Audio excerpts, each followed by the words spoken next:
And welcome back to Life Leadership with Alex Urbina, right here in your hometown station, AM 1220 KHTS.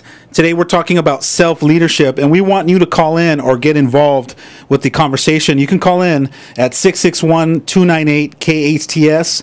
That's 661-298-5487. You can also email us if you want to send us a message or you want to talk about anything at leadership@hometownstation.com. So self-leadership, before we went on the break, we were talking a little bit about the victim responsible perspective. That's right, Alex. And we were also going down the distinction of what's the difference between taking responsibility for something or blame. Right, or feeling guilty or shameful, or Yeah, and how many people actually on their own just blame themselves for not achieving the result or not doing the thing that they set off to do?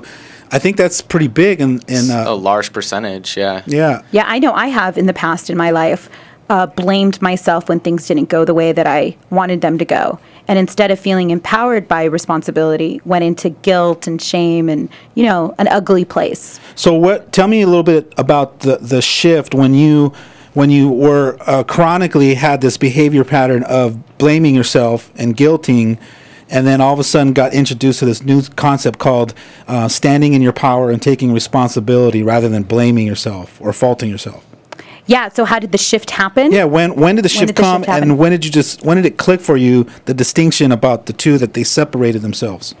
Absolutely. Well, I had a breakthrough experience when I did the trainings 8 years ago, which was my wake-up call, and I learned this new concept that I could stand as responsible without the blame, guilt, or shame, but just the responsible, powerful side, and then I could make something new happen. So what ended up happening for me is I noticed that when I was in guilt and shame, it would get me stuck. I would feel stuck. I wouldn't get up out of bed sometimes.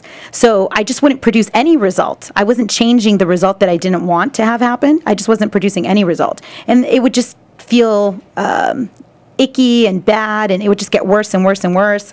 So when I started taking on responsibility instead of guilt and shame, meaning, yes, I'm responsible for it, but therefore I can create something new also, because if I'm responsible for my life, guess what? All it takes is a shift in what I'm thinking, and I can create something new. It freed me up. All of a sudden, I had energy. I could get up and create a different result. So blame was like a heavy feeling for me. And instead of empowering me, it disempowered me, and I got stuck with it, almost like a paralyzing feeling. There's probably another process that came a key role, which was you realizing that you actually had the power to choose.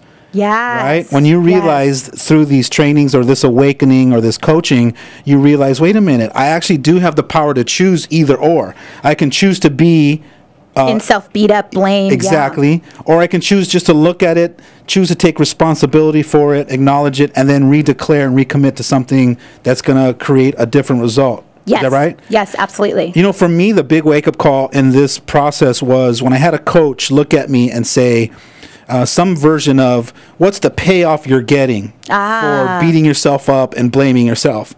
And I remember looking at her and saying, I'm not getting a payoff. And she said, of course you are. There's a payoff, there's a goodie or a cookie that you're giving yourself that's a payoff for hanging around and swimming around in the self-beat-up mode. And by having that coach ask me that question, it was very powerful, because I had to look at myself and examine myself for the first time in a long time. And I came to the conclusion that the only goodie I would be getting is getting sympathy. Yes, having people feel sorry for you and say, right? "Oh, Alex." Right. Yeah. Sympathy and pity. Right. We want that validation. And so once I was willing to see that and have it pointed out to me, to be honest with you, I kind of got disgusted with it. The process, just the process. Interesting. Yeah. I got disgusted with it, and I was like, this is not the game that I want to play in my life. I want to learn how to move forward and to start getting towards creating the results that I want to create. That was the biggest wake-up call for me in that process. Yeah, that's beautiful. I think for me it was just realizing there's another way to live. Hello, there's a whole nother way to live, and that it is a choice, that you can choose to feel blame or you can choose to feel powerfully responsible. That's right. One of the other ways that you can tell that you're starting to be more of a self-leader is being and keeping your word. All of a sudden, your word means something to you. It's very important. And, you say what you mean what you say, and then you follow through with it. Yes, absolutely. It's one of the 4 agreements also. Yes, powerful. It's powerful when you are in integrity at all times, and the power of your word and the way people react to you or the way people interact with you. Yeah. Well, this is something I know just with our leadership group, we have the young adult team going on, and this is something that's been brought up just numerous times. And we've gotten some examples of, keeping your word, and also, there's 3 things you can do with your word is keep it, break it, or renegotiate.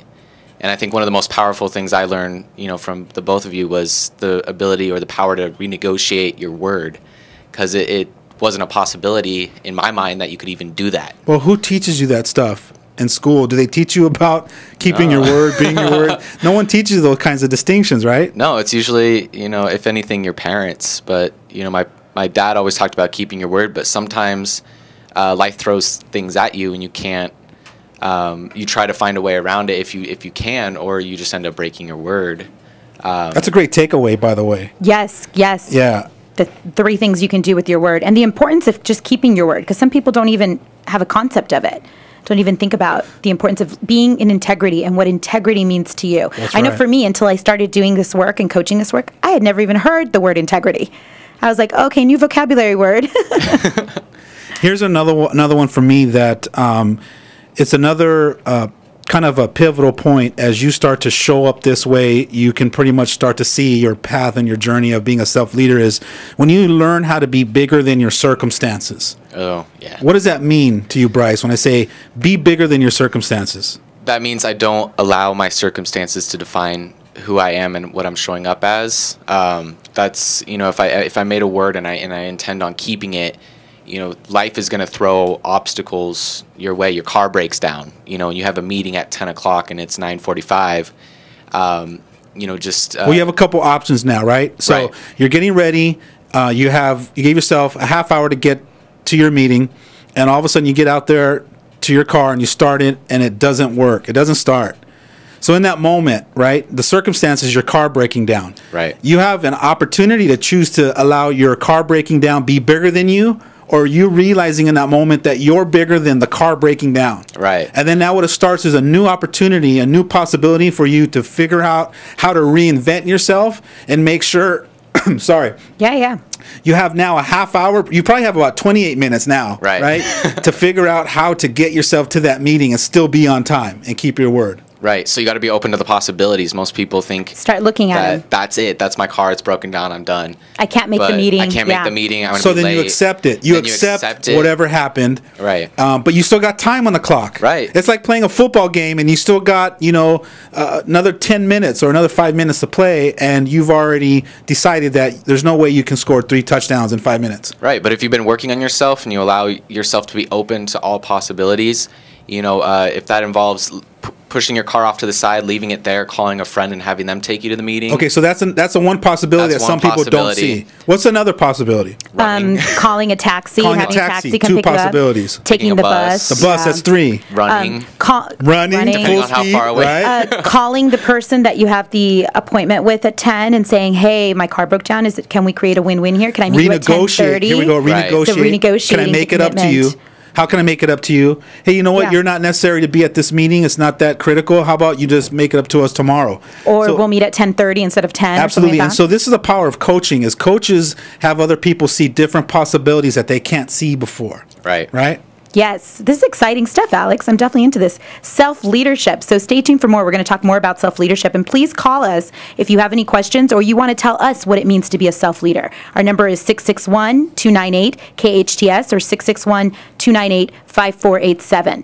You're listening to Life Leadership with Alex Urbina right here on your hometown station, AM 1220, KHTS.